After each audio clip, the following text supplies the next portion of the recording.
So bakit parang galit na galit ka? Sa tono ng pananalita mo, parang kami pa ang may kasalanan. Pagsisisihan mo yung ginawa mong panloloko sa akin. Pagsisisihan yung dalawa ng kabit mo. Hindi kita mapapatawad kapag may ginawa kang masama sa mga anak ko. Kwentong Takip Silim. Follow us sa aming bagong channel na Aswang Confessions. Kita-kits, don't forget Aswang Confessions. Bago natin simulan ang kwento, please like and share the video. Huwag na din kalimutan mag-subscribe.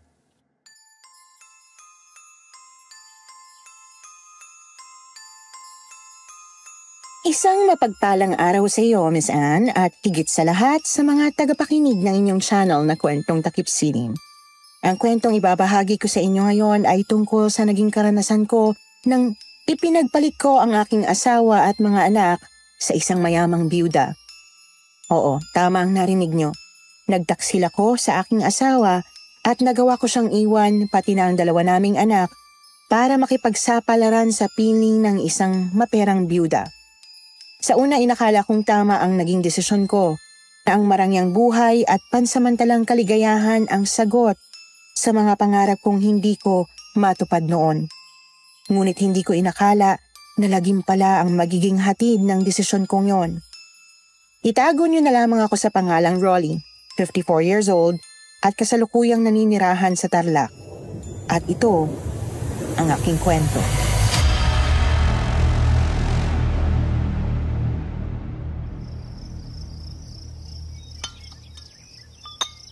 Alam mo babe, bala ko sanang patayuan muna ng bayang minana kong lote bago tayo magpakasal. Pero kaunti pa lang naiipon kong pera eh. Problema ba yun? Sabi ko naman sa'yo, may pera ako sa bangko. Pwede natin gamitin yun para sa bahay. Hindi ko naman nahayaan na maghintay ka pa ng matagal para matupad yung pangarap nating dalawa.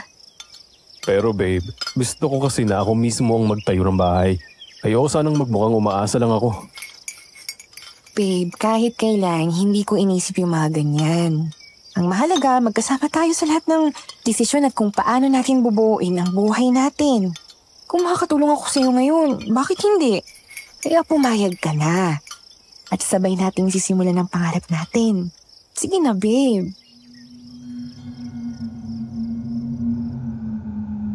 Sa pagpupumilit ni Agnes ay pumayag na rin ako na gamitin ang pera niya para sa pagpapatayo ng bahay. Pagkatapos noon ay saka kami magpapakasal. 4 na taon na ang aming relasyon noon at nagyayaya na siyang lumagay kami sa tahimik. Hayaan mo, kapag tumaas ang posisyon ko sa opisina, makakabayad din ako sa'yo babe. At kailan naman yun, babe, ha? Data encoder ka lang sa kumpanyang pinagtatrabuhan mo. At saka sabi mo ang mga napopromote lang doon ay yung mga may koneksyon. Wala ko naman nun. Paano tataas ang posisyon mo? Babe, hindi naman lahat ng bagay na dadaan sa kapit. Huwag kang mag-alala at maghahanap ako ng paraan para mag-improve at mapansin din ako ng mga boss ko. Hindi ako titigil hanggat hindi ko nakukuha ang posisyon na gusto ko. Magtiwala ka lang sa akin.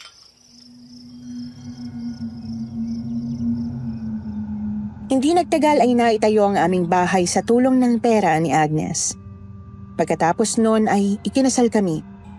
Naging simple ngunit masaya ang aming kasal at nagsimula na kaming magbuo ng pamilya. Matuling lumipas ang mga taon. 6 years old na ang panganay naming anak na si Harold at 3 years old naman ang bunso namin na si Erica. Ngunit sa kabila nun ay wala pa rin akong asenso sa trabaho ko. Isa pa rin akong hamak na data encoder at hindi pa rin napopromote. Isang araw, dumalaw sa bahay namin ang mga kapatid niyang lalaki na sina Chris at Jasper. Si Chris ang panganay sa kanilang magkakapatid at si Jasper naman ang bunso. Matapang at malakas ang karakter ni Chris samantalang tahimik naman at hindi pala salita si Jasper. Ang totoo, kahit mag-asawa na kami ni Agnes ay hindi pa rin ako komportable sa mga kapatid niya.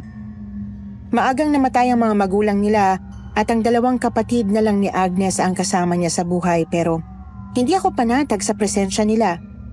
Parang may itinatago silang kakaiba na kapag nakikita ko sila ay hindi ko maiwasang kabahan at naninindig ang balahibo ko.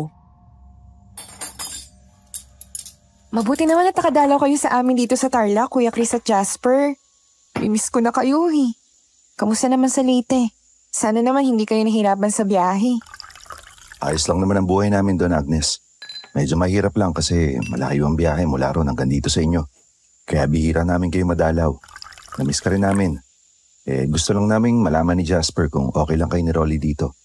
Siyempre, hindi kami mapakali. Kailangan namin tiyakin na maganda ang kalagayan mo rito at ang pamangkin namin. Hindi ko naman pinapabayaan ang kapatid nyo. Maayos ang buhay namin dito kaya wala kayong dapat na ipag-alala. Tama ho ang asawa ko. Hindi niya kami pinabayaan pati na rin ang mga anak namin. Dapat lang, Rolly. Dahil ayaw naming malamang pinapabayaan, niloloko o sinasaktan mo ang nag-iisa naming kapatid na babae, ha? Nang pumanaw ang mga magulang namin, pinangako namin ni Jasper na kami ang magpoprotekta kay Agnes. At hindi rin namin nahahayaan na maloko siya ng kahit na sinong lalaki. Kahit anong mangyari, hindi namin papayagan na magdusa siya sa kamay ng kahit na sino. Walang sino man ang maaaring mang-api sa kapatid namin. Kaya wag na wag mong lolokohin sa ate Agnes kung ayaw mo magkaroon tayo ng problema, Rolly, ha?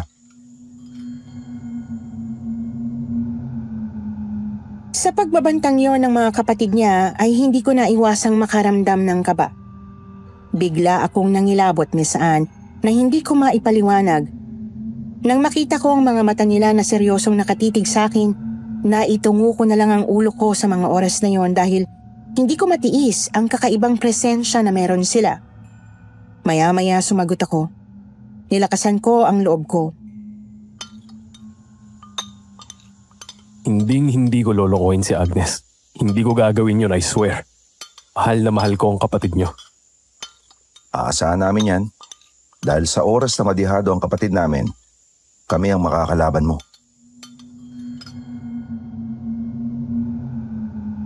Pagkatapos noon naging magaan naman ang usapan namin, Miss Anne. Niyaya nila ako na makipag-inuman sa kanila. Hindi ako tumanggi dahil na rin sa pakikisama. Pero hindi talaga mawala-wala ang kaba ko kapag nakikita at kausap ko sila.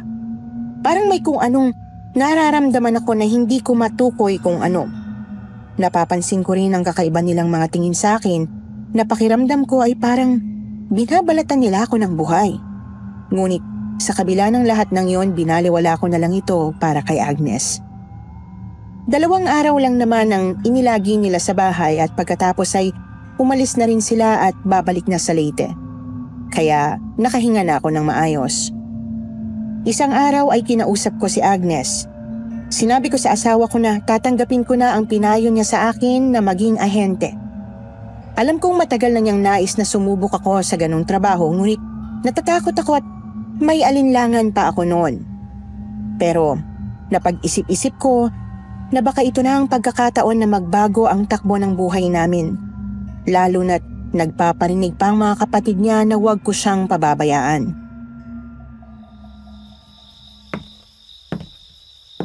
Babe. Gusto kong subukan yung sinasabi mo na pag-aahente. Baka lang kapag yun ang trabaho ko, iswertehin naman ako. Di tulad sa opisina.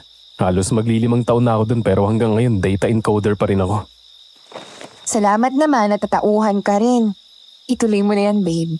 Siguradong mas kikita ka sa pagiging ahente. Malakas kaya ang personalidad mo. Magaling ka pang makipag-usap sa mga tao. Oo, para hindi na rin ako palaging minamaliit ng mga kapatid mo. Ayokong isipin nila na pinapabayaan kita. Hanggang ngayon ba, iniisip mo pa rin yung mga sinabi nila? Kalimutan mo na yun. Ganun lang talaga sina Kuya Chris at si Jasper.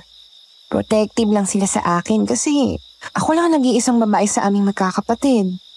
Hindi mo kailangang patunayan ang sarili mo sa kanila. Ang mahalaga ay magkasama tayo at magtutulungan para mapabuti ang buhay natin. At dahil doon, nag-resign ako sa trabaho ko at pinasok ang pag-aahente. Bagamat may mga pangarap akong matagal nang gustong maabot, alam ko na yun na ang tamang pagkakataon. Hindi ko na kayang magpatuloy sa isang trabaho kung saan hindi ko natutupad ang mga ambisyon ko at hindi ko nararamdaman ang tunay na fulfillment. Kung hindi ko ito susubukan, baka magsisi ako sa huli. Sa bawat hakbang na tinatahak ko, ito ay para sa aking mag-iina.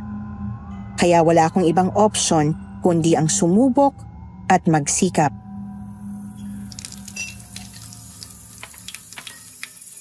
O ano babe, pupuntahan mo na ba yung referral ni paring Lando? Byuda raw yun at mapera. Sabi pa niya, kilala rin niya yun. Kaya siguradong madali mo siyang mabebentahan. Galingan mo ah. Good luck babe. Doon nga ang punta ko ngayon, babe. Chance ko na ito para sa mas magandang future natin. Sige, tutuloy na ako Pero bago ako umalis, pampaswerte nga dyan. Nagpayakap nga ako sa'yo, babe. Ikaw talaga babe. Teka, may sabon pa yung kamay ko o baka mamansyaan yung suot mo. Okay lang yan. Ikaw talaga. At least lucky charm ko ang halik at yakap mo, babe. O siya, alis na ako. Kita tayo mamaya. O siya, sige na. Makamali ka pa ron. Ingat ka ah. Ilang sandali ay narating ko na ang bahay ng kliyente na inirefer sa akin ng kumpare kong si Lando. Pwede rin siyang tawaging kumare dahil isa siyang binabae. Nang makita ko ang bahay, ikinagulat ko na sobrang laki pala nun. Mukhang madatong nga talaga ang kakilala ng kumpare ko. Napapanganga ako sa laki ng bahay at sa mga gamit na nandoon. Ang mga mamahaling kasangkapan at ang ganda ng mga dekorasyon na nasa loob ng bahay ang nagpapako sa mga mata ko. Halos lahat ng sulok ay may mga mamahaling gamit. Pati ang mga muebles ay mukhang gawa sa matibay at mamahaling kahoy. Hindi ko tuloy maiwasang magtaka kung gaano kalaking negosyo o kabuhayan ang meron ng kliyente kong yon. Kaya hindi ko pwedeng sayangin ang pagkakataon. Hinugot ko ang malalim na hininga at inihanda ang sarili ko. Kailangan kong ipakita na maayos at profesional ako, kahit na ang totoo'y kinakabahan ako. Ito na ang simula ng laban ko. Ang pagkakataong ito ang maaaring magbukas ng pintuan para sa mas magandang buhay para sa amin ni Agnes. Maya-maya isang babae ang humarap sa akin. Bagamat halata na sa mukha niya ang bakas ng edad, napanatili pa rin niya ang kanyang kagandahan. Maputi ang kanyang kutis, maayos ang kanyang bihis at ang kanyang tindig ay puno ng kumpiyansa. Kitang-kita na inaalagaan niya ang kanyang sarili. Makintab at malinis ang kanyang buhok na abot hanggang balikat.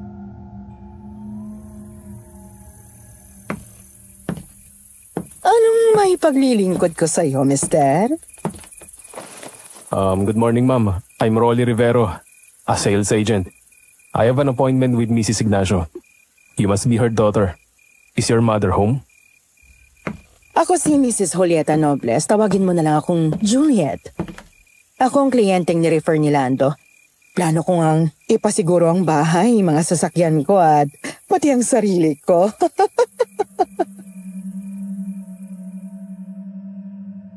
Sa sinabi ko, nakaramdam ng kakaibang kilig ang biyudang si Julieta. Napansin kong may kakaibang ningning sa kanyang mga mata na parang may mas malalim siyang interes sa akin kaysa sa ipinunta ko sa kanya. Agad akong nakahalata na may tama sa akin ang babaeng yon kaya sinakyan ko siya.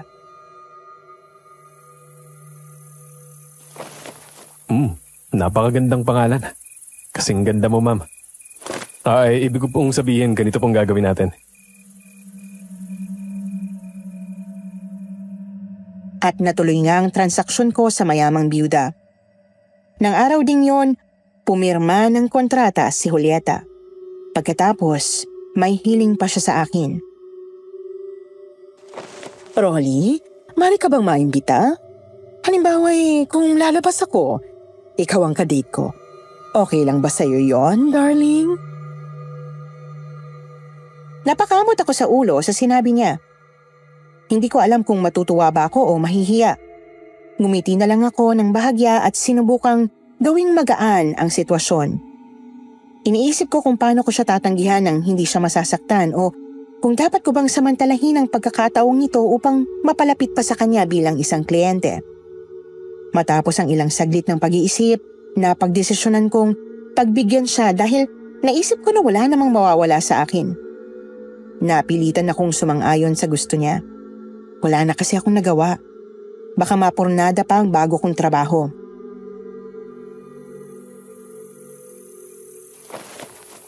Aba, oo naman Juliet. Wala namang problema sa akin yan basta ikaw. Lagi akong available. Sabihin mo lang kung kailan at saan, sasamahan kita. Wow, talaga? Ang sweet mo naman, Rolly. Sige, mag-usap tayo ulit mamaya ha pagkatapos ng meeting natin. Gusto ko kasing planuhin ng maayos para espesyal ang magiging date natin. Ayos lang ba sa'yo, darling? Yes, ma'am. No problem. Tumango na lang ako at pinilit ang sarili kong ngumiti kahit medyo naiilang ako.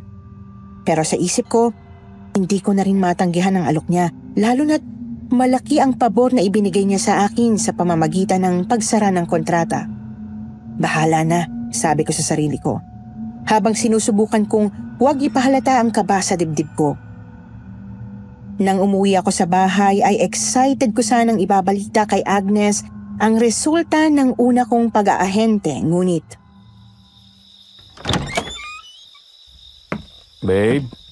Babe, nandito na ako at may good news ako sa'yo.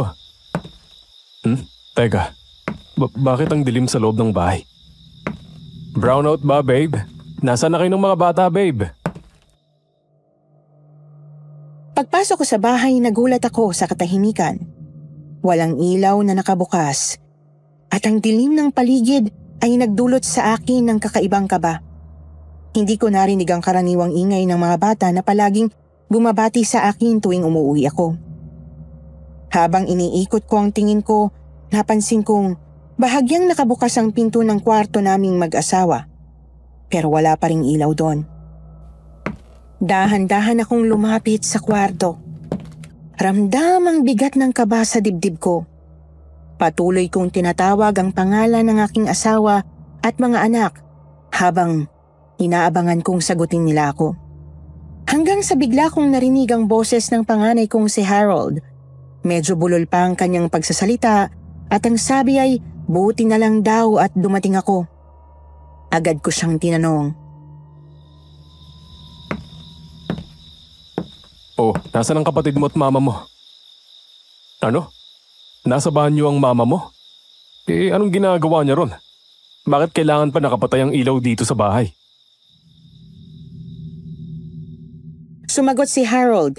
Ang sabi niya ay natutulog daw ang kapatid niyang si Erica sa kuna. Ang mama naman daw niya ay nasa banyo at hindi pa lumalabas. Sa sinabi niya lalo akong kinabahan. Ano kayang nangyayari?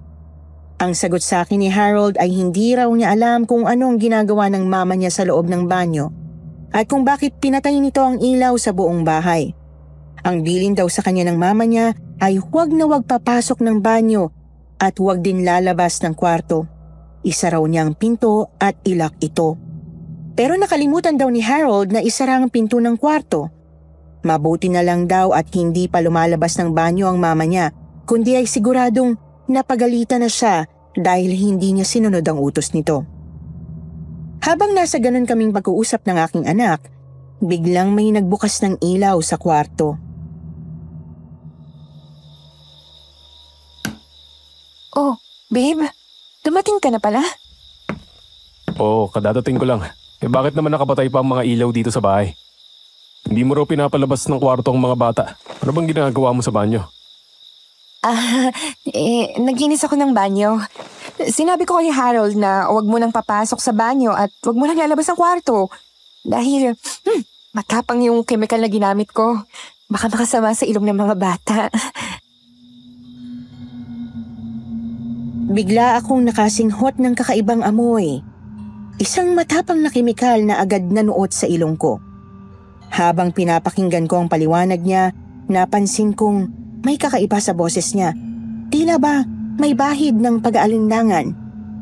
Tinitigan ko siya ng mabuti. Ngunit wala naman akong nakitang kakaiba maliban sa pawis niyang mukha na halatang pagod mula sa paglilinis. Sa kabila nito hindi ko maiwasang makaramdam ng pagkabahala. Pero binaliwala ko rin yon nang muli siyang magsalita. Nawalan kasi ng kuryente kanina kaya nakapatay ang mga ilaw. Inoff ko muna ang switch. Di na ako nakapagsindi ng kandila dahil makamasagi pa yun ni Harold. At pagkasunog pa tayo. Makulit pa naman ang batang yan. Gagamitin ko rin sana yung emergency light kaso wala na rin palang baterya. Paglabas ko ng banyo, nakita ko sa bintana na may ilaw na pala ang mga kapitbahay kaya binuksan ko na ulit ang ilaw. Doon na nga kita nakita na dumating ka na. Ganun ba, babe? Ay, akala ko kasi may nangyari na sa inyo eh. Kinabahan tuloy ako. Pasensya na babe ha. Kung pinag-alala kita. Pero, teka, kumain ka na ba? Sandali, ipaghahain mo na kita. Gusto mo? Mabuti pa nga, babe. Dahil nagugutom na ako. Nga pala, may maganda akong balita sa'yo. Ano yun? Huwag mo sabihin... Nako, darling. Yung 1 taong sweldo ko sa dati kong opisina, kuha ko agad sa 1 deal lang. Totoo, babe? Napapahig mo yung byuda na inirekomenda sa'yo ni paring Lando? Congrats talaga, babe. Sabi sa'yo eh. Teka, sino ba yung byuda na yun? Maganda ba yung mukha nun? Oo, maganda siya. Pero wala pa rin tatalo sa kagandahan mo, babe.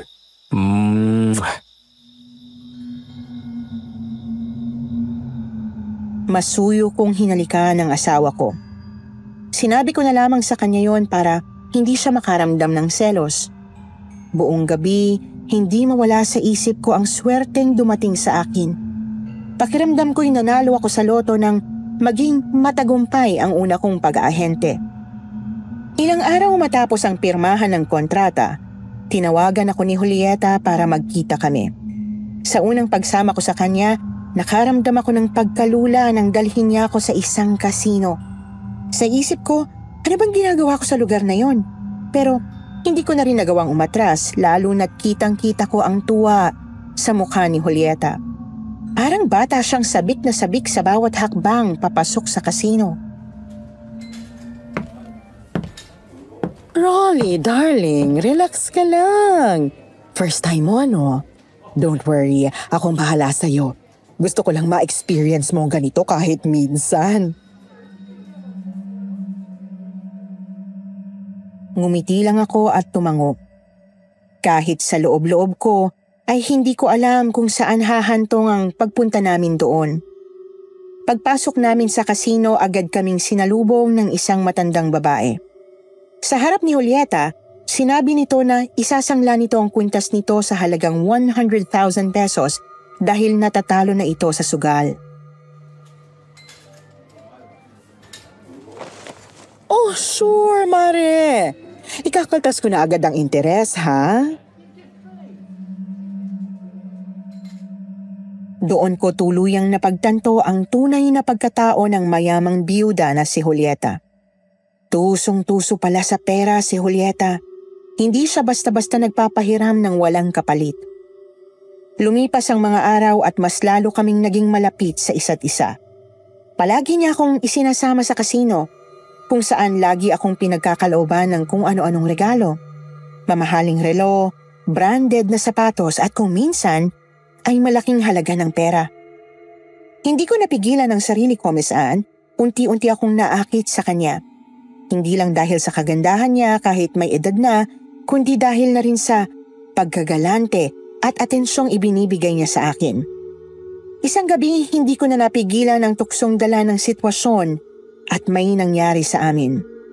Ilang beses ko siyang inihatid sa langit, kapalit ng mga material na bagay na ibinibigay niya sa akin, hanggang sa nagkaroon na kami ng lihim na relasyon na nagbago ng takbo ng buhay ko. Unang kita ko pa lang sa'yo, Rolly, natiyak ko na agad na ikaw na ang lalaking matagal ko nang hinihintay. Wala akong pakialam kung may asawa ka na. Basta, akin ka na kapag kailangan kita. Oh, Juliet, bakit ganito? Bakit ang hirap pigilan ng nararamdaman ko? Alam kong mali pero sa bawat halik mo, parang nawawala lahat ng kaba ko, lahat ng pag-aalinlangan ko. Hindi ko alam kung saan tayo dadalhin ito pero sa ngayon, sa mga sandaling ito, hindi ko na kayang pigilan pa ang pagkahumaling ko sa'yo. Rolly, my darling, huwag mong pigilan. Ang init ng mga halik mo, ang bawat haplos mo, kay tagal kong hinintay ang ganitong pakiramdam. Juliet, nakakabaliw ka. Nakakalasing ang kagandahan mo.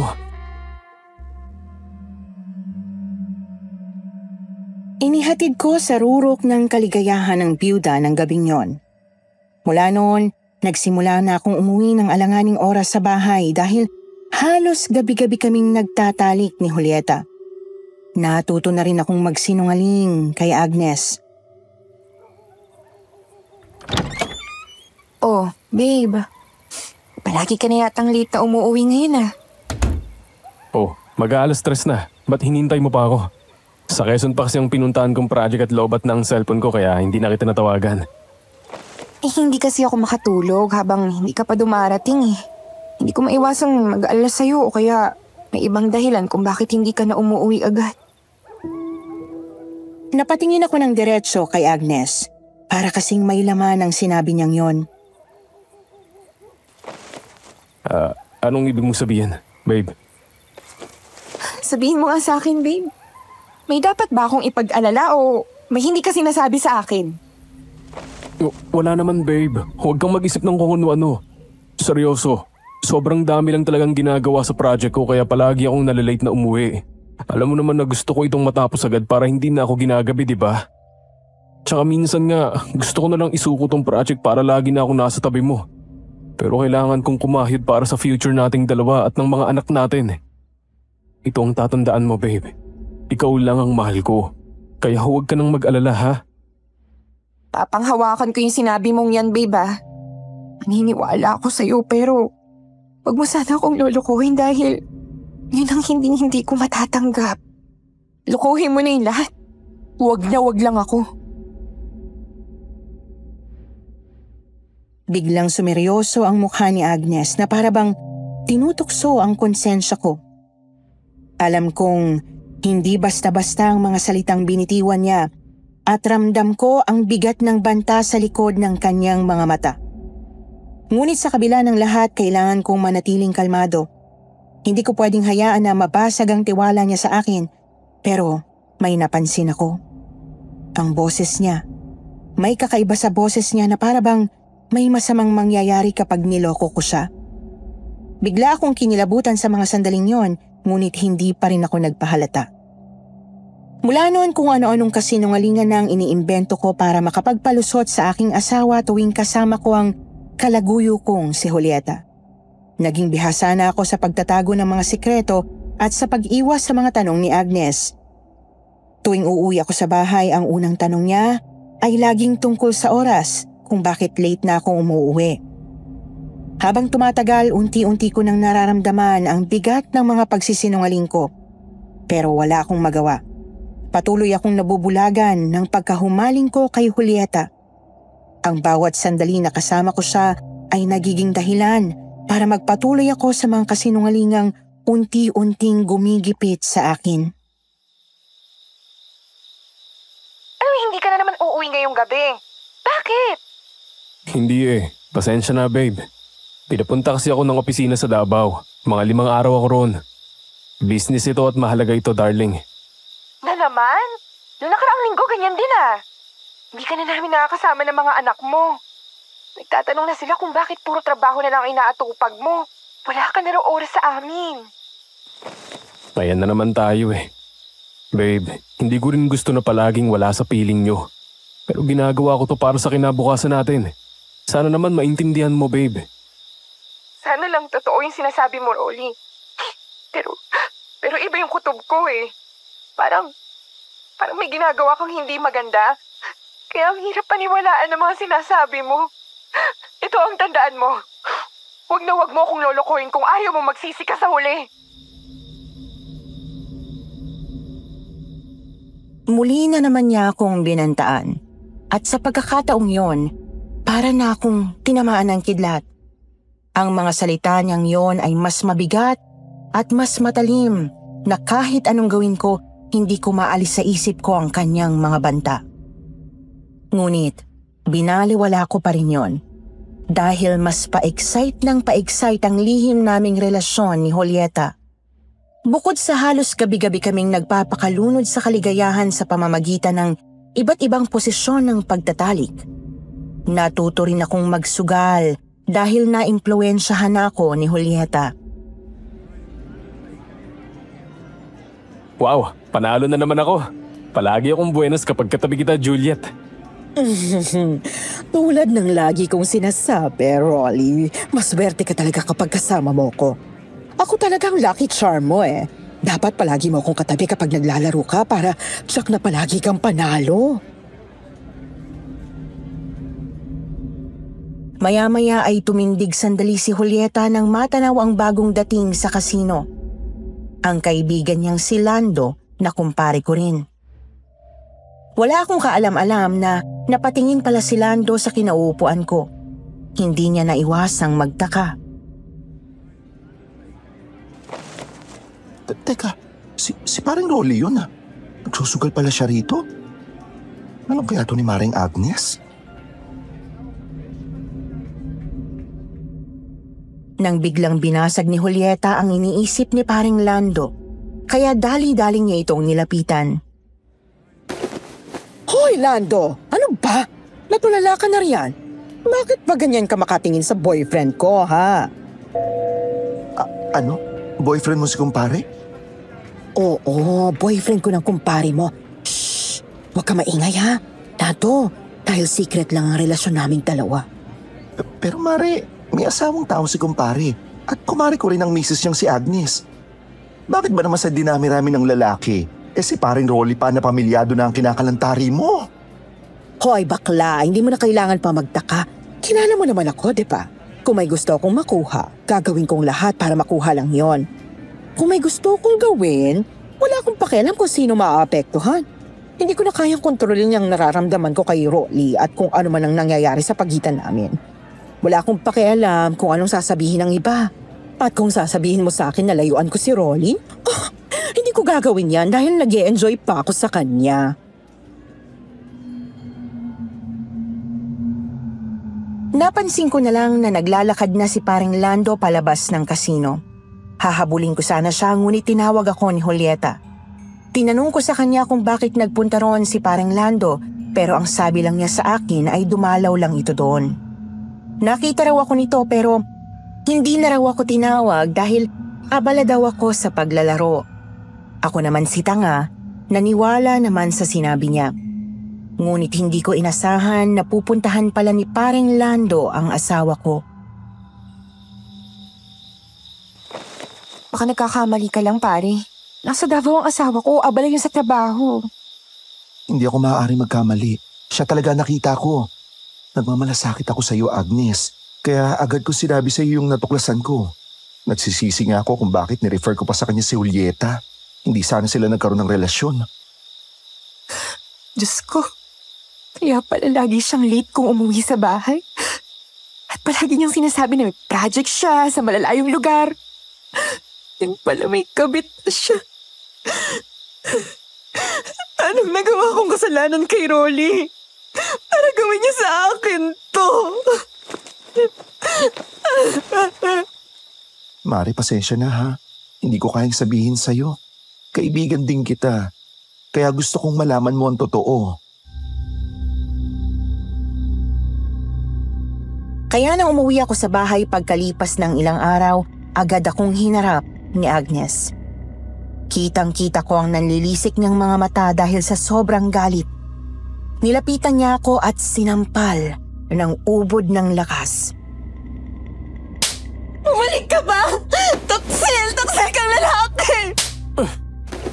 Teka, bakit mo ako sinampal? Anong kasalanan ko, babe? Alam ko na yung lahat, Rolly.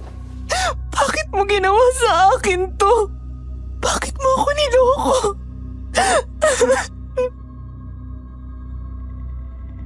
Hindi ko alam kung paano sasabihin ang totoo pero naramdaman ko ang sakit at galit ni Agnes. Ang mga salitang lumabas mula sa bibig niya ay parang matalim na sibat na tumama sa dibdib ko. Alam kong wala akong karapatang magpaliwanag pero kailangan ko nang harapin ang bunga ng ginawa ko. Agnes, hindi ko sinasadya. Hindi mo sinasadya! Yan lang ba yung sasabihin mo sa akin? Hindi ko kailangan ng mga salitang yan, Rolly. Alam mo, sinisisi ko yung sarili ko. Na bakit itinulak pa kita sa pagiging ahente na yan? Yun pala. Yan ang sisira sa relasyon natin. Sa pamilya natin, Rolly.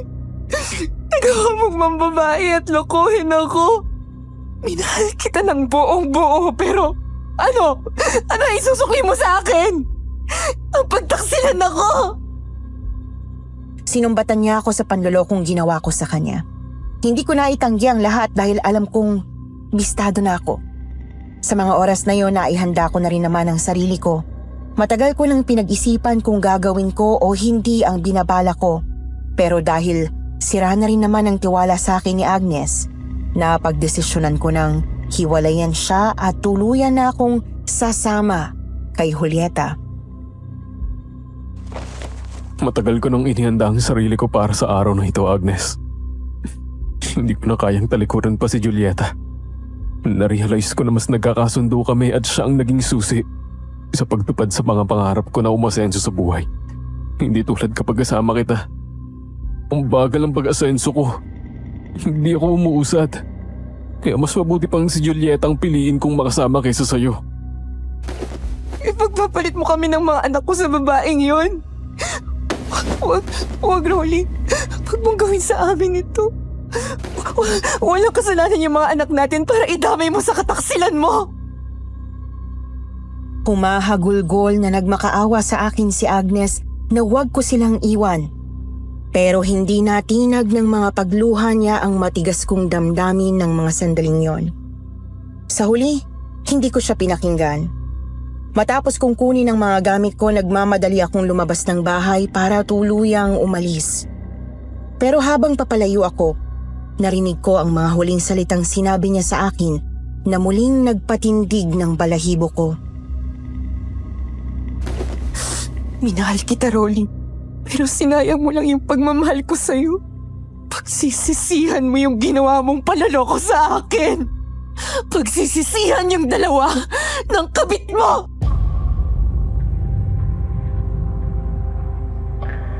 Tuluyan kong ipinagpalit ang asawa at mga anak ko kay Julieta. Isang desisyong hindi ko lubos na naisip ang magiging epekto. Isang gabi, habang abala ako sa panonood ng TV, bigla kong napansin si Julieta na bihis na bihis.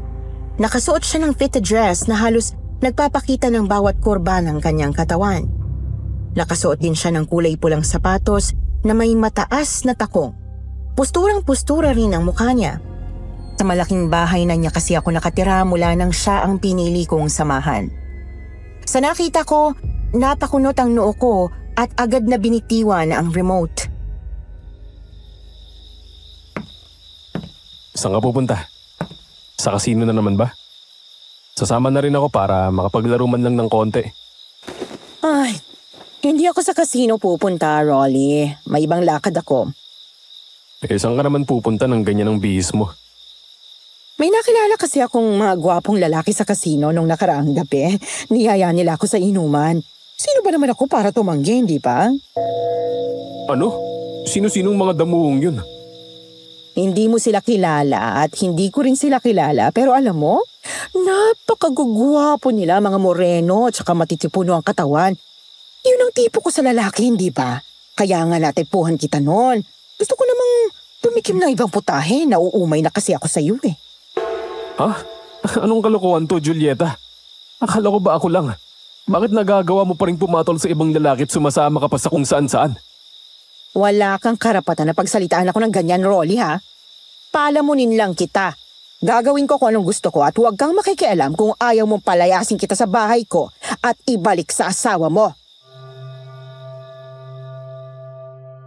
Wala akong nagawa.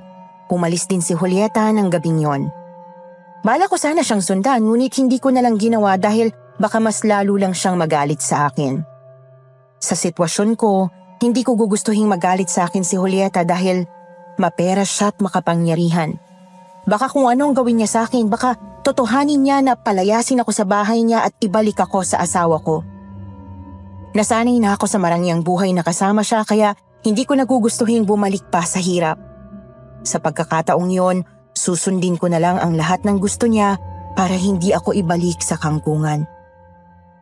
Habang hinihintay ko ang pag-uwi ni Julieta, hindi ko namalayan na nakatulog na pala ako sa sofa.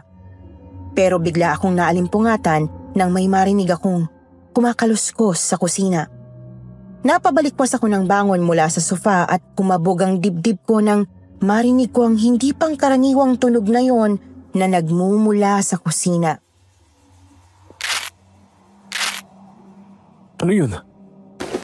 Juliet, ikaw ba yan? Ngunit walang sumagot sa tanong ko. Ang tanging naririnig ko lang ay ang mahina at patigil-tigil na kaluskos. Parang may hinahalungkat sa mga gamit na naroon. Naalala ko na nag-day off ang mga kasambahay niya at kaming dalawa lang sa bahay kaya hindi ko naiwasang kabahan dahil baka nilooban na kami. Dahan-dahan ako naglakad papunta sa kusina. Habang papalapit ako, tila lumalakas ang tunog. Maya-maya ay nanlaki ang mga mata ko dahil sa dilim ay may nakita kong anino ng kung sino o ano na gumagalaw. Diyos ko, ano yun? Sa sandaling yon nangilabot ako. Pakiramdam ko hindi tao ang nasa loob ng kusina dahil may narinig din akong mahinang ungol na parang sa isang hayop. Hindi ko alam kung bakit pero bigla akong napaatras. Hawak-hawak ang dibdib ko na mas lumakas ang pagkabog. Narinig ko na lumalakas ang ungol at ang bawat kaluskos ay tila kuryenteng gumagapang sa buong katawan ko. Sa puntong yon, tumigil ako sa paghinga. Nanginginig na ang kamay ko habang pilit kong inaabot ang ilaw sa kusina. Ngunit bago ko pa man maabot ang switch, isang malamig na hangin ang biglang dumaan sa likod ko na parang may humihinga ng malalim sa batok ko. Napapikit ako sa takot at halos hindi ko na magawang lingunin kung ano yon. Pakiramdam ko may nakatingin sa akin. Palapit. Sobrang lapit na parabang kanina pa niya ako pinagmamasdan. Nasa ganon akong akto nang may marinig akong nagbukas ng pinto sa sala. Nagmamadali akong pumunta roon para silipin kung bumalik na si Julieta. Pero nakita ko lang na nakabukas ang pinto. Nang lumapit ako roon, halos atakihin ako sa puso nang makita ang isang nilalang na tumatakbo palayo sa bahay. Hindi ko masyadong nakita ang kabuuan ng itsura niya pero alam kong hindi yun tao at hindi rin hayop. Maitim ang balat ng buong katawan ng nilalang na yon at mabilis itong kumilos kaya madali rin itong nawala sa dilim. Ano kaya yun? Di kaya aswang yun? Pinasok yata ng aswang ang bahay ni Julieta. Hindi ko alam kung anong klase ng nilalang ang nakita ko pero ang takot na nararamdaman ko ay parang lumusot sa buong katawan ko mula ulo hanggang paa. Hanggang sa mga sandaling yon hindi ko pa rin kayang ipaliwanag kung ano ang nangyari. At ang tanging naiisip ko lang ay kung anong klaseng panganib ang maaaring dumating sa amin ni Julieta sa pagsulpot ng kakaibang nilalang na yon. Buong magdamag akong hindi nakatulog. Nangangamba ko na baka bumalik ang nakapasok na nilalang sa loob ng bahay ni Julieta. Noon ko lang naalala na tawagan siya dahil magbubukang liwayway na at hindi pa rin siya nakakabalik. Sinubukan ko ulit na tawagan si Julieta ngunit hindi pa rin siya sumasagot. Sobra na talaga ako nag-aalala kaya nagdesisyon ako na pumunta sa kasino para magtanong sa mga staff na naroon. Kilala si Julieta roon kaya baka may maibigay silang impormasyon. Pagdating ko sa kasino ay nilapitan ko ang isang staff.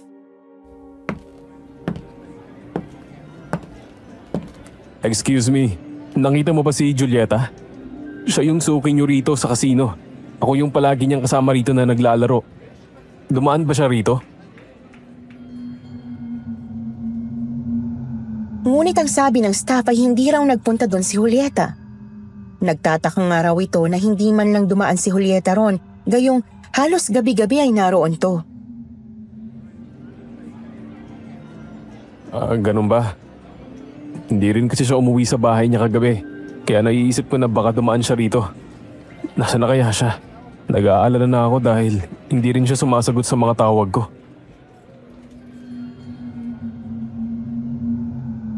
Dahil wala rin akong napala sa pagpunta sa kasino, agad akong bumalik sa bahay niya.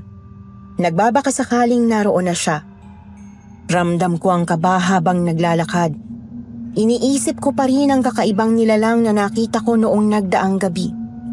Nilakasan ko na lang ang loob ko, ngunit pagdating ko sa bahay, wala pa rin si Julieta. Napabuntong hininga ko at naisipang tawagan si paring Lando. Baka sakaling may nalalaman siya kung saan nagpunta si Julieta. Agad kong kinuha ang cellphone ko at tinawagan siya. Umaasang may sagot na sa misteryong bumabalot sa pagkawala ni Julieta.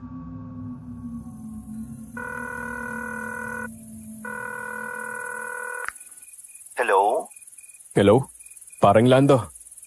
O Rolly, bakit napatawag ka? Parang Lando. Nakausap mo ba si Julieta? Hindi pa rin kasi siya bumabalik sa bahay. At wala naman akong ibang matawagan na kaibigan niya. Ang huling usap namin ni Julieta nung sinabi niya sa akin na may katatagpuin daw siya ng mga lalaki na nakilala niya sa kasino. Niyaya raw siya na makipag-inuman. Sinabi niya rin sa akin yan kagabi na makikipagkita raw siya sa mga lalaking yun tapos makikipag-inuman pa. Hindi naman niya lubos na kilala yung mga yun. Nasabi ba niya sa'yo kung saan sila pumunta? Hindi. Hindi niya nabanggit sa akin. Alam mo naman ang babaeng yun. Kapag may natipuan na boylet, hindi niya sasabihin kahit kanino. Lalo na kung alam niyang may mag-aalala sa kanya. Pero Rolly, parang hindi maganda ang pakiramdam ko sa mga lalaking yun eh. Masyado raw silang mapilit.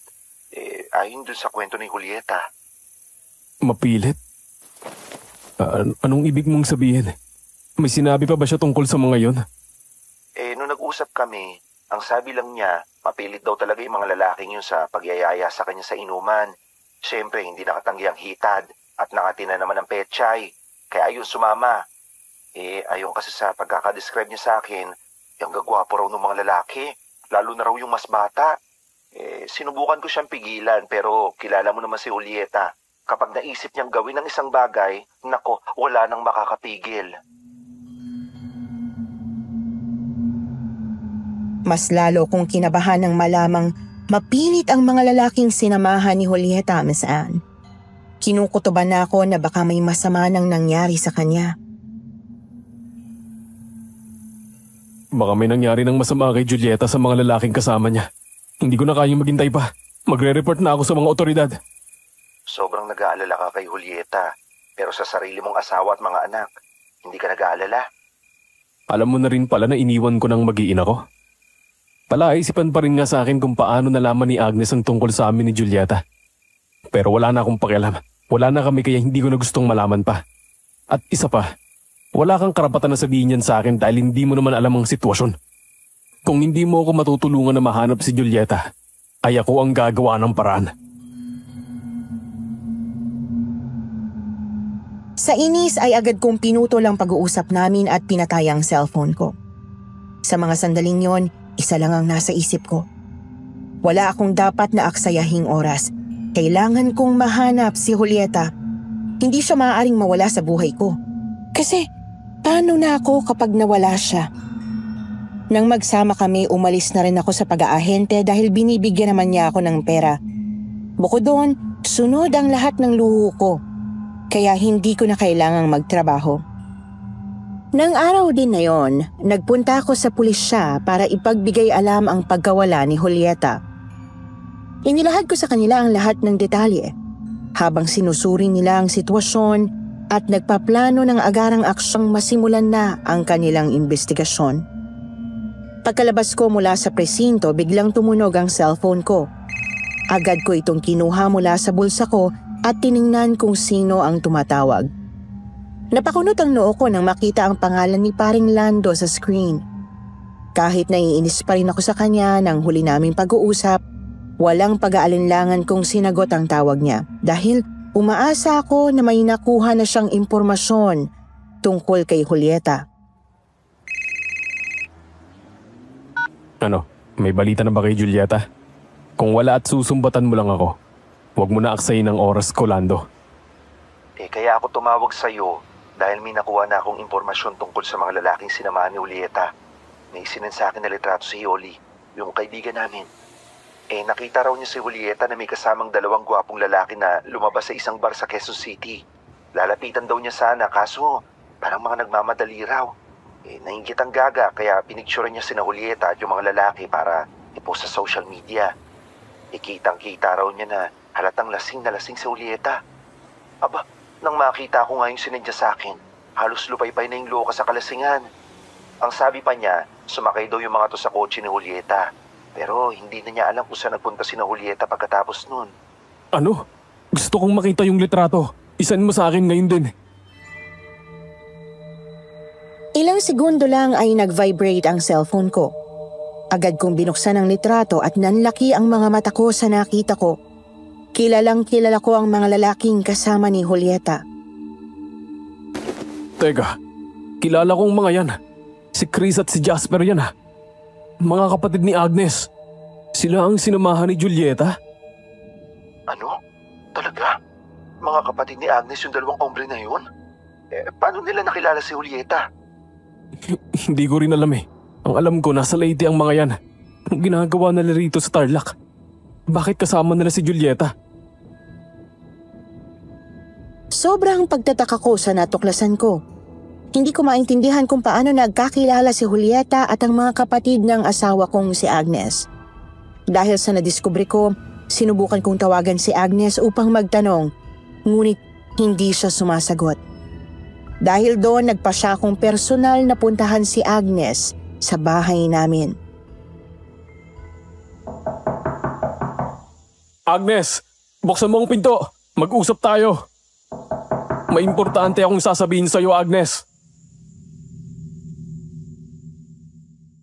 Paulit-ulit akong kumatok sa pinto pero walang nagbukas. Sa tingin ko walang tao ron. Mukhang wala na rito si Agnes pati mga bata. Hindi ito maaari. Kailangan ko siyang makausap. Muli kong tinawagan si Agnes ngunit hindi pa rin siya sumasagot. Sa bawat minutong lumilipas lalong nadaragdagan ng pagkabahala at pagkalito ko sa mga nangyayari. Anong kinalaman ni Julieta sa mga kapatid ni Agnes at nasaan na nga ba si Julieta? Lumalalim ang misteryo sa pagkawala niya kaya kailangan ko nang malaman ang katotohanan. Dahil wala akong napala sa pagpunta ron, bumalik na lamang ako sa bahay ni Julieta. Umaasa akong baka naroon na siya. Pagdating ko, agad kong hinanap ang mga kasambahay. Napakamot na lang ako sa ulo sa sobrang inis at kaba. Hindi ako mapalagay. Hindi ko kayang hayaang magtagal ang pagkawala ni Julieta. Desidido akong gawin ang lahat para mahanap siya. Kailangan ko silang makausap. Si Chris at si Jasper. Pero paano? Hindi ko lamang contact number nila. Saan ko kaya sila hahanapin? Napailing ako sa sarili. Hindi naman kasi kami magkasundo ng mga kapatid ni Agnes kaya kahit kailan, hindi ko naisip na alamin ang numero nila. Ngunit ngayon, tila wala akong ibang pagpipilian. Kinagabihan habang nanonood ako ng TV sa sala, biglang tumunog ang doorbell.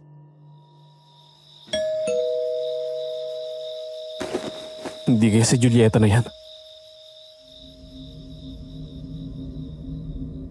Mabilis akong lumingon sa direksyon ng pinto at inutusan ang mga kasambahay.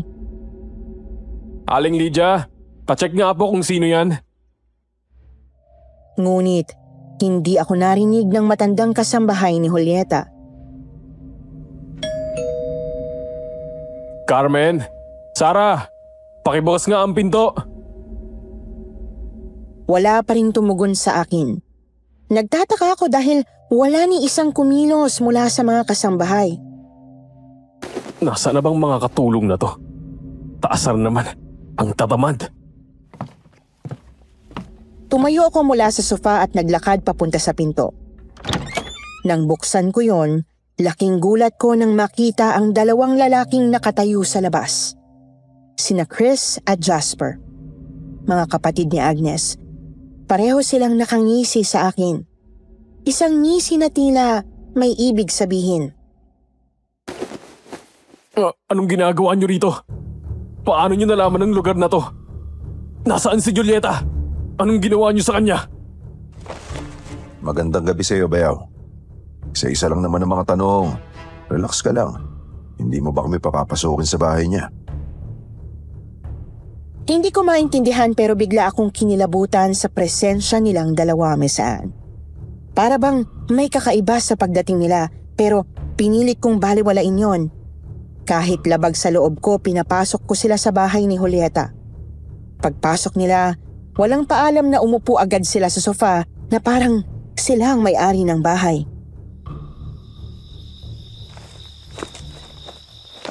Wow, talaga nga namang napakaganda nitong bahay niya, no, Bayaw?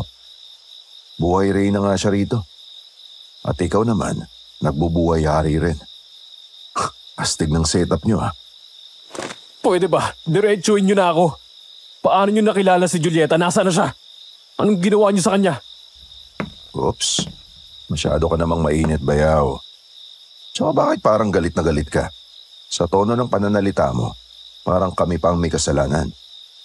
Pero hindi ba dapat kami ang magalit sa'yo? Tama ba, Bayaw? Sa sinabi ni Chris, hindi ko napigilan ang sarili kong lunukin ang sariling laway. Sigurado kung ang tinutukoy niya ay ang ginawa kong panloloko at pag-iwan sa kapatid nilang si Agnes. Pati na rin sa mga anak namin. Oh, hindi ka na makasagot dyan. Di ba dapat kami ang magalit dahil sa ginawa mo sa kapatid namin? Binalaan ka na namin, di ba? Na wag mong lulukuhin at sasaktan si Agnes. Gago ka, talagang hayop ka. Minahal at pinaglaban ka ng kapatid namin noon. Pero anong sinukli mo? Pagtataksil? At idinamay mo pa yung mga pamangkin namin sa kawalang-hiyaan mo? Hindi ko sinasadya na mahulog ang loob ko kay Julieta. At saka mabuti nga at sinabi ko kay Agnes ang tungkol sa amin para hindi na siya masaktan pa. Sinabi mo? Huwag mo kaming gawin tanga, Rolly. Natuklasan lang ni Agnes ang panluloko mo, pero hindi dahil sinabi mo. At ipinagmamalaki mo pa na mas pinili mo ang babae mo kaysa sa pamilya mo. Gago ka talaga. Kaya dapat lang yung ginawa namin. Anong ginawa nyo? Anong ginawa nyo kay Julieta? Bigla na lang tumawa ng malakas sina Chris at Jasper. Ang tawa nila'y puno ng panunuya at galit, na lalo pang nagpatindi ng kaba sa dibdib ko. Hindi ba sinabi namin sa'yo noon na kami ang makakalaban mo kapag ginawan mo ng hindi maganda si Agnes? Pues, naiganti na namin ang kapatid namin sa babae mong dahilan ng pagkasira ng pamilya niya. Mga hayop kayo! Anong ginawa nyo kay Julieta? Huwag ka mag-alala, Bayaw. Malalaman mo rin. Pero bago yun, may gusto munang kumausap sa'yo. Biglang bumukas ang pinto. Nanlaki ang mga mata ko nang makita kong pumasok si Agnes. Nanlilisik ang mga mata niya habang lumalapit sa akin na may nakakalokong ngiti sa labi.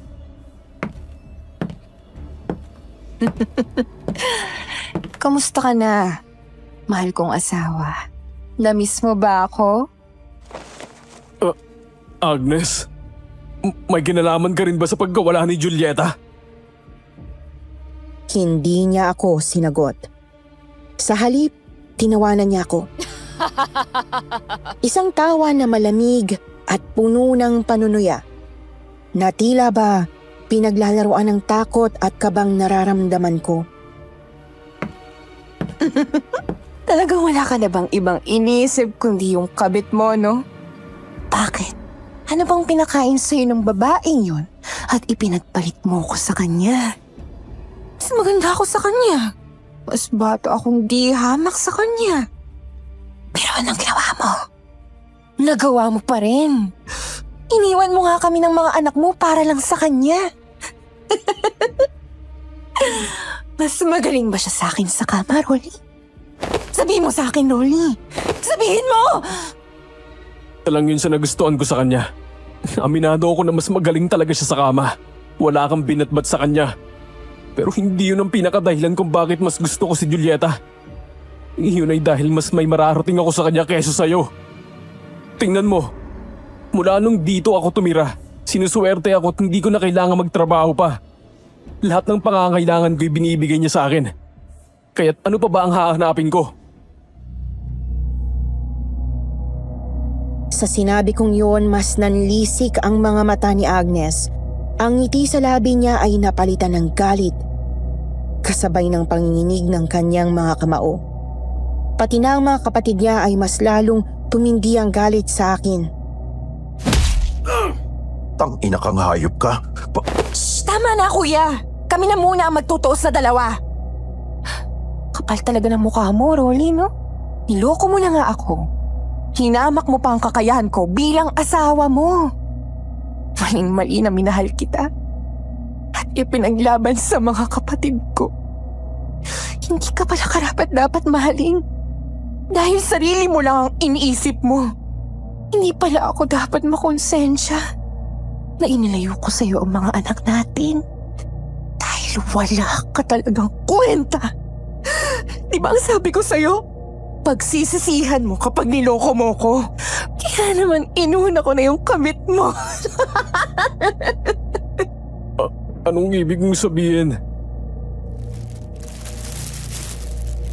Biglang may inilabas si Agnes na maliit na supot mula sa bulsa niya at inihagis yon sa harapan ko. Napako ang mga mata ko sa supot na nasa sahig. Biglang bumilis ang tibok ng puso ko. Ramdam ko ang kaba at takot sa kung ano man ang laman ng supot na yon. Buksan mo para malaman mo.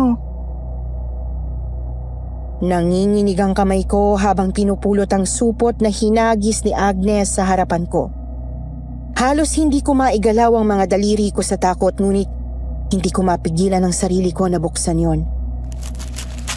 Nang tuluyan kong makita ang laman nito, parang bumagsak ang mundo ko.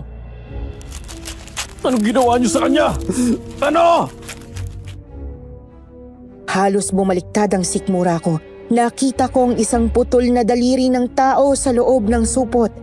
May bahid pa yun ng dugo, sariwa at nakakapanghilakpot. Naramdaman din ang kabit mo ang sakit na pinaramdam niyo kay Agnes. Kaya kami, mission accomplished. Nagngingit-ngit si Agnes habang nakaharap sa akin. Ang mga mata niya'y naglilihab sa galit. Kitang-kita ko rin ang mabagsik ng ngiti ng aking asawa. Alam mo, Rolly, plinano ko lahat ng to. Pinapunta ko sila Kuya Chris at Kuya Jasper dito sa Tarlac para tulungan nila akong maghigante sa'yo. At lalong-lalo na sa kabit mo. Alam mo ba kung paano ko nalaman ng tungkol kay Julieta? Paano, Agnes? Anong ginawa mo? Eh di sa kumpare nating si Lando. Siya ang nagsabi sa akin ng tungkol sa inyong dalawa. At sa kanya ko rin nalaman na napakahilig sa lalaki ang maperang byuda mo. Kaya ginamit ko ang kagapuhan at kakisigan ng mga kapatid ko para mahulog sa kanila ang gagang yun. Nilandi nila si Julieta, inakit at sinama sa inuman.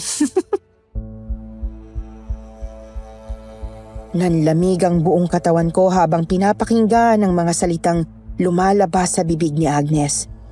Parang hindi siyang nagsasalita. Parang ibang tao.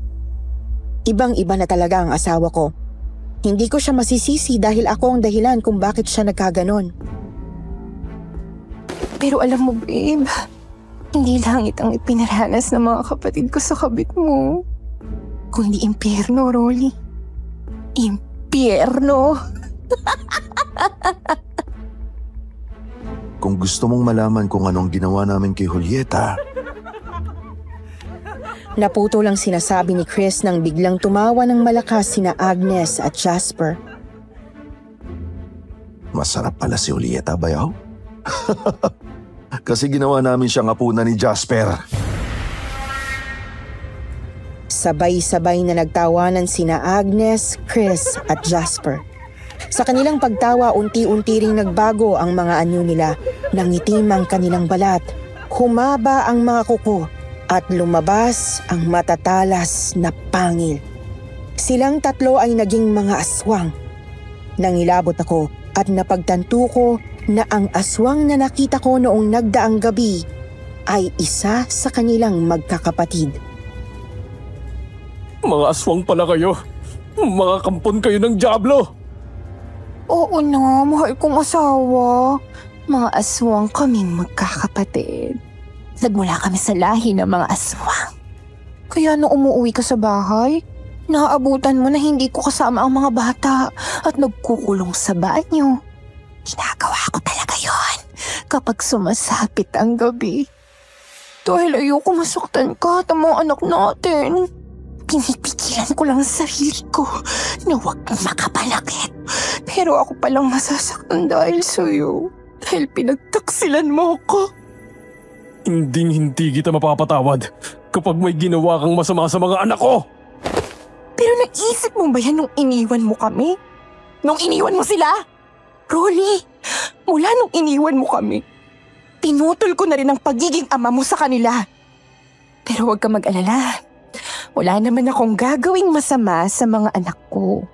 Dahil balang araw ay magiging katulad na namin sila. Sinampal ako ng katotohanan sa sinabing yun ni Agnes, Miss Anne. Tama naman siya. Pinutol ko ang pagiging ama sa mga anak namin nang piliin kong sumama kay Julieta. Napailing na lang din ako sa mga nalaman ko tungkol sa babaeng pinakasalan ko at sa lihim ng kanilang pamilya. Hindi pa man tuluyang nangunguya ng utak ko ang mga nangyayari, tumakbo ko papunta sa kusina. Nagbabaka sakaling may makuha akong sandata na maaaring gamitin laban sa kanila. Ngunit sa pagpunta ko roon, halos mawala ako sa ulirat sa nakita ko. Ang tatlong kasambahay ni Julieta ay wala ng buhay. Nakahandusay sa sahig, naliligo sa sariling dugo. Wakwak ang tiyan at wala na ang mga laman loob. Demonyo lang ang makakagawa ng ganito. Kailangan kong makaalis dito. Kailangan ko silang matakasan. Habang nag-iisip kung paano ko matatakasan ang mga halimaw, nakarinig ako ng mga yabag na papalapit sa aking likuran. Nagbayad na ang kabit mo, Rolly. Ikaw na ang susunod, bayaw. Maya-maya ay bigla silang lumundag sa harap ko. Nanlilisik ang kanilang mga mata at tumutulo ang malapot nilang laway mula sa kanilang mga bibig. Babe, hindi ka makakatakas sa amin! Pagbabayaran mo ang ginawa mo sa akin tulad ng babae mo! Bago pa man nila ako malapitan, mabilis akong nakakuha ng asin sa kusina at isinaboy ko yon sa tatlong aswang.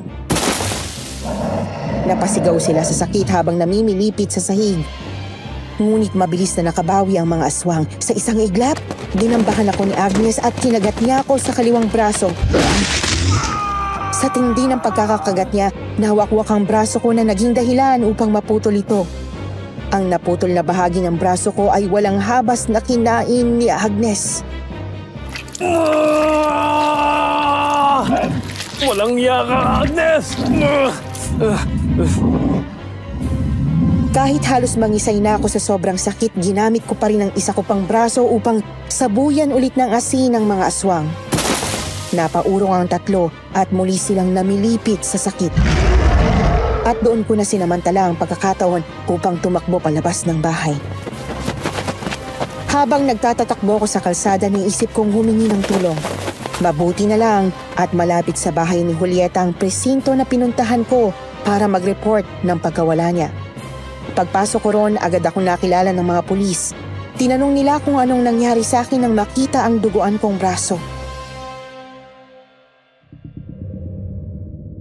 Mga aswang, sir! Inatake ako ng mga aswang, tulungan niyo ako! Papatayin nila ako! Bagamat nagdududa, sumama pa rin sa akin ang mga pulis pabalik ng bahay ni Julieta. Ngunit sa pagdating namin, wala na roon ang mga aswang. Pati ang mga bangkay ng mga kasambahay sa kusina na pinatay nila ay nawala na rin. Teka, nandito sila kanina. Nandyan ang mga pinatay nilang katulong. Pero bakit nawala? Napailing at napakamot sa ulo nila ang mga pulis. Maniwala kayo mga sir. Nandyan sila kanina. Mga aswang ang may kagagawa nito. Tingnan nyo, maraming dugo sa sahig. Muntik na nila akong patayin. Kinain nila yung isa kong braso. Pinatay din nila si Julieta. Kaya hindi na nakabalik si Julieta kasi kinain na siya ng mga aswang. Ipinagtapat ko rin sa kanila na ang mga aswang na tinutukoy ko ay ang aking asawa at ang dalawa niyang kapatid. Hindi ako nahiyang aminin na nagtaksil ako sa asawa ko at sumama ako kay Julieta. Dahil gusto ng asawa ko na maghiganti, pinatay niya si Julieta sa tulong ng mga kapatid niya. Ngunit lahat ng sinabi ko'y pinagtawanan lang ng mga pulis. Walang sino man sa kanila ang naniwala sa akin. Dahil sa mga ebidensyang nakuha na nagpatunay na may umatake sa akin sa bahay ni Julieta, inasikaso pa rin ako ng mga pulis. Ngunit para sa kanila, mga tao lang ang nanakit sa akin. Hindi nila kayang tanggapin na aswang ang may kagagawa ng lahat ng ito, lalo na sa pagkawala ni Julieta. Sayang nga, kung may CCTV sana sa bahay ni Julieta, na ipakita ko sana sa kanila na totoo ang sinabi ko tungkol sa pag-atake ng mga aswang. Hanggang ngayon, hindi pa rin nare-resolba ang pagkawala ni Julieta. Kahit anong imbestigasyon ng mga otoridad, hindi nila nahanap ang katawan ni Julieta. Kaya para sa kanila, still missing pa rin siya. Sa isip ko, paano nila mahahanap ang katawan ni Julieta nakain na nga siya ng mga kapatid ng asawa ko. Mula nang mangyari ang kahindik-hindik na karanasan na yon, hindi na ako tinantanan ng kamalasan. Hindi na rin ako nakahanap ng maayos na trabaho dahil sa pagkaputol ng isa kong braso. Ang maliit kong sari-sari store dito sa Tarlac na lamang ang bumubuhay sa akin. Bukod pa sa aking kapansanan, nalaman ko rin na nagkaroon ako ng STD o Sexually Transmitted Disease. Sigurado akong nakuha ko ito mula kay Julieta dahil siya lamang ang babaeng nakatalik ko bukod sa aking asawa. Marahil ito na ang parusa sa akin ng Diyos dahil sa mga kasalanan ko kay Agnes at sa mga anak namin. Mula noon, hindi ko na rin alam kung saan dinala ni Agnes ang dalawa naming anak. Wala na akong balita tungkol sa kanila. Bigla akong naawa sa mga anak ko dahil wala silang kaalam-alam sa buhay na naghihintay sa kanila sa piling ng aswang nilang ina. Sana'y mapili niyo ang aking kwento na maisadula rito sa inyong YouTube channel. Siguradong marami ang magagalit sa akin kapag narinig nila ang kwento ko at tanggap ko yon. Pinagbabayaran ko ng lahat ng kasalanan ko at mga maling desisyon. Alam kong hindi ko na mababalik ang nakaraan at wala na akong magagawa para maituwid pa yon. Sa ngayon, natutunan ko na sa hirap ng mga pinagdaanan ko na may mga bagay na hindi na natin kayang ayusin at ang tanging magagawa na lang natin ay magpatuloy at magbago para sa ikabubuti ng ating sarili. Muli, maraming salamat Miss Anne sa inyong YouTube channel at sa inyong mga tagapakinig.